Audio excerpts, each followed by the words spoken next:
31-октябрга карата күндүн маанилүү жаңылыктары. Бишкек шаардык ички иштер башкармалыгынын кызматкерлери 17 жаштагы өгөй кызын уурдоого жана өлтүрүүгө шектелген кишини кармашты. Мекеменин маалыматына ылайык, 30-октябрда 1-Май райондук милициясына кыздын апасы арыз менен кайрылган. Ал кызын 52 жаштагы күйөөсү BMW X5 үлгүсүндөгү унаасы менен уурдап кеткенин билдирген. Кийинчерээк кыздын сөөгү Чүй облусунун аймагында табылган. Шектүү башка унаа менен Ысык көлгө барып, өз жанын кыюуга аракет кылып жаткан учурда кармалган. Бул боюнча адам уурдоо жана адам өлтүрүү беренелери менен кылмыш иши козголду. Мотуевке расалык, этникалык жана улуттук кастыкты козутуу боюнча кылмыш иши козголду.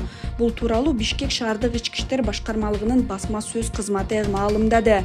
Мекеменин маалыматы боюнча Инстаграмда Нурлан Мотуев офишал аккаунтунда улуттук азчылыктарга каршы терс пикир айтылган видео табышкан.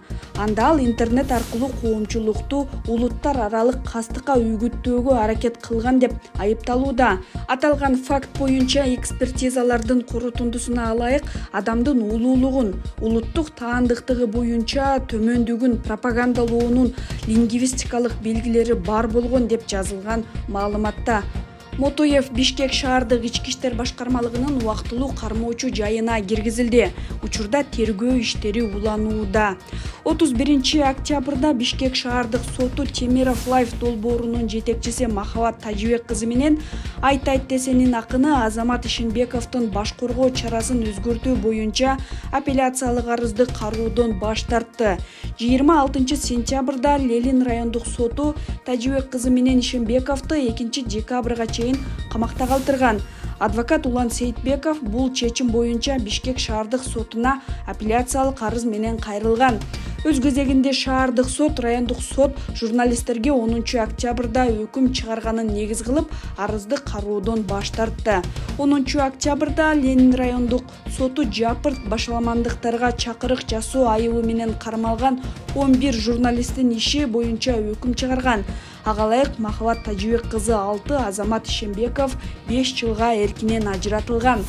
Актилек Капаров менен Айке Бейшекеева 3 жылдык пробация менен бошотулса, калгандары кылмыштын курамы жок деген негиз менен акталган. 31-октябрда Бишкектин 1-Май райондук сотунда Илимдер академиясынын жапырт башаламандыктарга чакырык жасоо айыбы менен кармалган мурдагы кызматкери Жоомарт Карабаевдин иши боюнча отурум өттү. Адвокат Акынбек Нугоев соттон Карабаевди тил кат менен бошотууну өтүндү. Ал айыпталуучу жакшы мүнөздөмөлөргө ээ деп белгилеп, апасынын жалгыз багуучусу экенин эске алууну өтүндү.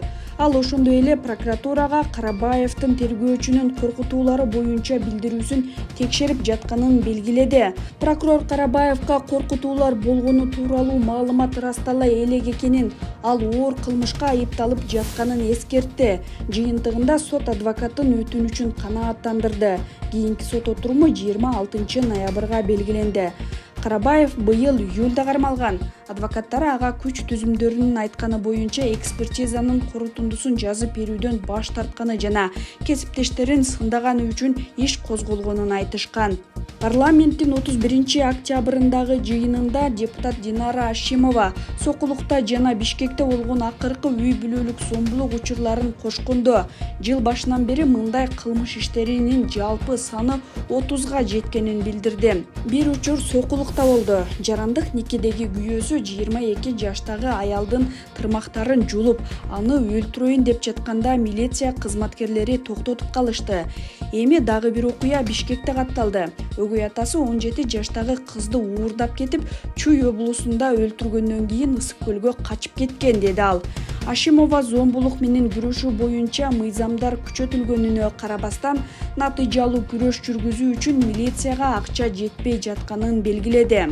Биз укук коргоо органдарынын ишин көп сындайбыз, бирок баарыбыз билгендей бул ишти уюштуруу үчүн аларга акча жетишсиз, адистер жетишпейт, жада калса үй бүлөлөрдү жаңжалдан нормалдуу чыгууга үйрөтө турган психологтору да жок, деди ал. Депутат кесиптештерин 2025 жылдын бюджетин караганда укук коргоо органдарына жетиштүү каражат бөлүшүнө көңүл бурууга, ошондой эле шайлоочулар менен жолукканда үй бүлөлүк зомбулук боюнча иш алып барууга чакырды. Үй бүлөлүк зомбулук Кыргызстанда улуттуу көйгөйлөрдүн бири. Милиция жыл сайын аялдар урт укмукка алынган миңдеген учурлар жөнүндө билдирип келет. Бул кыргызстандык аялдар зомбулук жөнүндө айтып чыккан же жаракаттардын ооругу милицияны кийлигишүүгө аргасыз кылган гана учурлар.